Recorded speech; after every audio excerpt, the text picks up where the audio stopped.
Dr. Kagiri, and the rail itself is supposed to move into the hinterland to a number of countries in the East African region. There's bound to be challenges there. There's bound to be hurdles. Yes, there shall be hurdles, but we have seen from just last year when the Ethiopia-Djibouti Railway was opened that the challenges, the opportunities are more than the challenges that face us. And in the case of the Ethiopia Railway, we have seen so many benefits accruing. Beyond connectivity, the next thing that we look for is building an industrial base, manufacturing base. And that is what is happening now. In the leather industry, they are now being able to produce goods at lower costs to export to the Far East and Middle East. So in the case of Kenya, what we should look at as challenges, they will continue to be there in terms of having inter-country agreements on the way forward. But connectivity, even as part of AU's Agenda 2063, is key to, where they are hoping to connect the whole of Africa through road and rail and ports to expand their economy. So what we need to do here is not to focus on the challenges or the obstacles, but rather ask as Africans, not what China can do for us, but what we can do for China in terms of what do we want to get from them. And that is the question that you have to answer. What do we want to get from the Asian trading partners? The key thing we want from them, number one, is to move some of the world's factory away from China into Africa.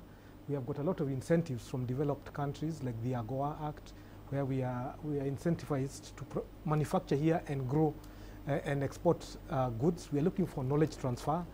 As Professor Fu has pointed out, we are capital hungry, so that we can help our impatient youth move forward. So there are many areas that Africa needs to coalesce their policy toward and ask and come together and amalgamate what they need to get out of China. And those are some of the key areas that we should focus on. Okay, all right. Of course, Professor Fu, Africa is starting to take advantage of its relationship with China, and Kenya launching of the standard gauge railway there, of course, is beginning to take advantage of the Belt and Road Initiative. How do you see other countries, though, taking advantage of that initiative on the continent? We do not have to look very far other than Ethiopia. Ethiopia has been registering very high growth rates, close to double digits for quite a number of years. And one thing that I've noticed, the Ethiopian are very focused on developing infrastructure. And they also learned some lessons from the Chinese experience by setting up experiment zones so that when one experiment zone becomes successful in turning from agriculture to industrialization, and they spread that experience to the other parts of the world. Now, in terms of railways, they also build a railways with the Chinese help, linking Addis Ababa to Djibouti, and that is, to me, is very critical to power the economy forward. When I've been come back from Africa, and I look for my own eyes, and when I look at the eastern part of Africa, many of the countries are landlocked, so it's very important to get those countries connected to seaports.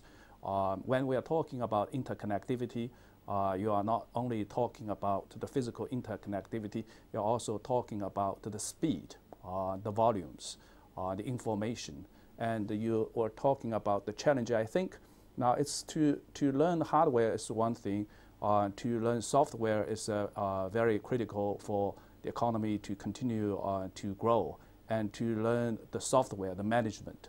You need to have platforms, and it would be good to set up joint ventures. And I have noticed in this railway, the new railway, in the operational phase, there will be a 1:10 ratio in terms of employment. In other words, China will provide the technicians, but for the next 9 jobs that will be employed by local workers. And I think it's a good sign so that you are not only just getting the hardware technology, you are also learning by the way so that growth can be sustained.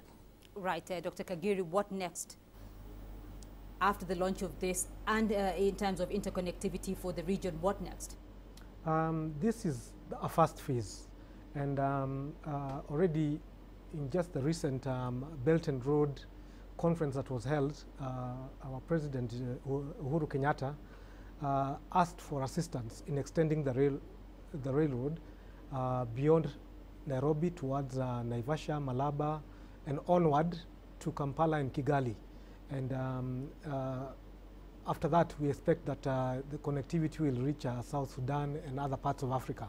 So the next phase out of this very ambitious project will be the continuation so that the whole experience of movement from the seaports into the inland is completed within East and Central Africa. David, obviously this has to remain viable and sustainable. Yeah. What is the Kenya government going to do? Well, for me, if I were to speak to the head of state and to people in charge of broader economic policy, the planning people, my advice would be that it is the success of hardware infrastructure investments will be determined to a large extent by the policy environment that we put in place. Yes, we do expect for direct jobs to be there. We do expect for some multiply effects in related sectors. But if we are to take full advantage of this investment, then it has to be accompanied by the right policy environment. And in this case, what I mean is we have to be able to find out what will it take to bring the kind of investors that we want in our key sectors and keep them, and go to a further extent and try and determine the saving that we make, because the economy spends a lot of money trying to transport and convey goods on inefficient modes of transport. So the saving that results from that, we have to give people an opportunity to put their monies in the right spaces through the policy framework that we build for them.